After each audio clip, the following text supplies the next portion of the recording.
Ni el mítico Héctor, domador de caballos y defensor de la soberanía troyana, ni estrella latinoamericana del Top Gun entrenado por los estadounidenses. Simplemente Jacobo Arbenz Guzmán, un soldado del pueblo. Nació en Quetzaltenango de un suizo alemán y una ladina de clase media. La adicción del padre a la morfina llevó a la familia a la quiebra. El joven Arbenz, aspirante a ingeniero o economista, no pudo ingresar a la universidad.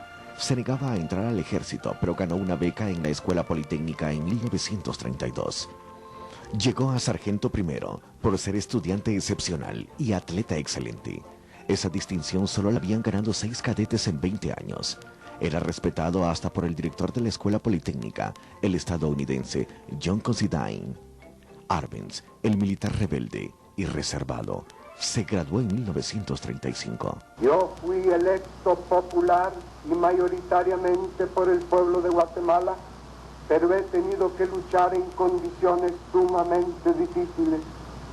La verdad es que la soberanía de un pueblo no se mantiene si no tienen los elementos materiales para defenderla.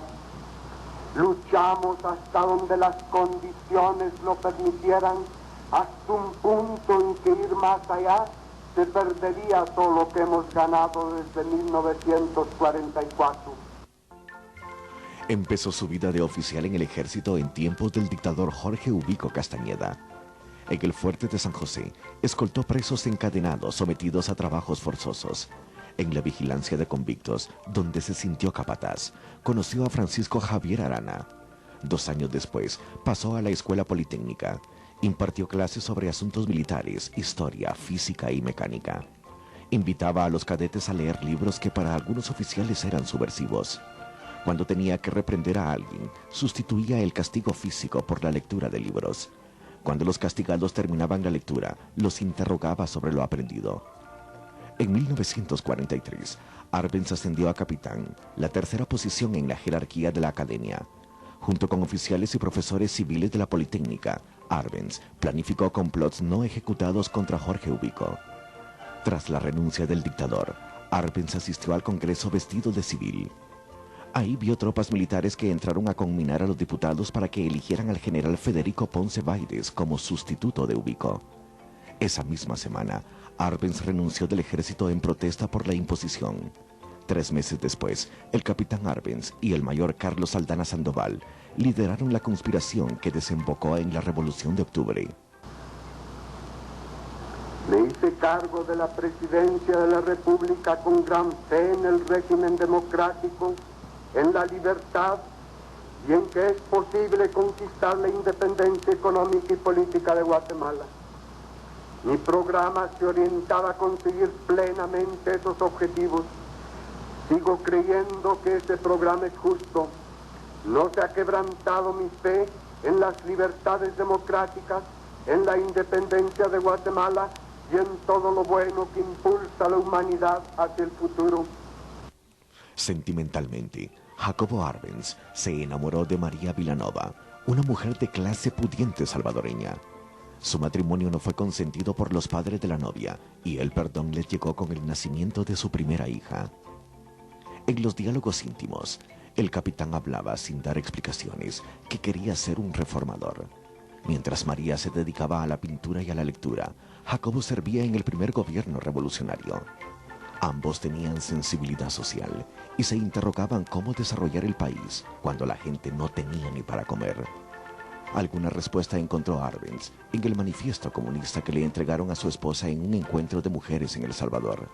Por si fuera poco, Arbenz admiraba la revolución rusa por 3 razones. Rusia era gobernada por una clase que había sido explotada. Rusia venció el analfabetismo y aumentó su estándar de vida. Rusia nunca había lastimado a Guatemala. La verdad hay que buscarla en los intereses financieros de la compañía frutera y en los de los otros monopolios norteamericanos que han invertido grandes capitales en América Latina, temiendo que el ejemplo de Guatemala se propague a los hermanos países latinoamericanos. El tiempo se encargará de demostrar que lo que ahora digo es verdad.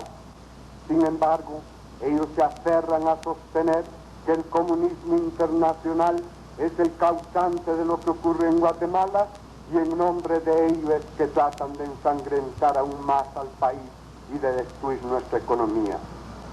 Arbenz dejó de conversar de política con sus amigos militares y los dirigentes de los partidos revolucionarios. Su crecimiento ideológico fue entre dirigentes del Partido Guatemalteco del Trabajo, especialmente con Víctor Manuel Fortuny, el iniciador clandestino del Partido Comunista. Fortuny escribió los discursos de campaña electoral de Arbenz. En ellos no faltó el tema de la reforma agraria. Tras haber ganado las elecciones, Arbenz se aferró más al Partido Comunista. Mientras los dirigentes de los partidos revolucionarios buscaban ventajas personales, los comunistas trabajaban por una causa y con un programa específico.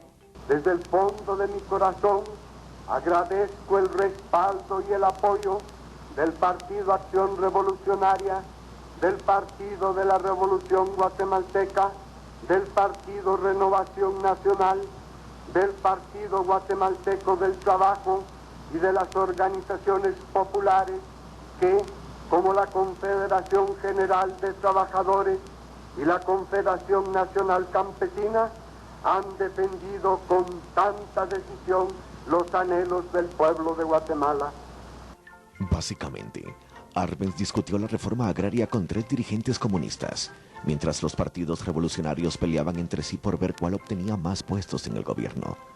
Cuando el gabinete discutió la propuesta y esta fue enviada al Congreso, la Asociación General de Agricultores le propuso a Arbenz otra reforma agraria, entendida como créditos del Estado para los finqueros.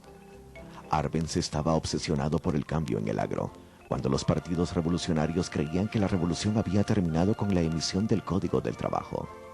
El único conflicto entre el PGT y Arbenz fue cuando discutieron su renuncia como presidente, pero ambos no creían en un socialismo en Guatemala, por lo menos a corto plazo. Antes, el país debía pasar por el desarrollo capitalista. Arbenz se afilió al PGT 3 años después de haber sido derrocado. Os digo adiós, amigos míos, con amargo dolor, pero manteniendo firmes mis convicciones. Guardad lo que tanto ha costado. 10 años de lucha, de lágrimas, de sacrificios y de conquistas democráticas son muchos años como para contradecir a la historia. No me han acorralado los argumentos del enemigo, sino los medios materiales con que cuentan para la destrucción de Guatemala.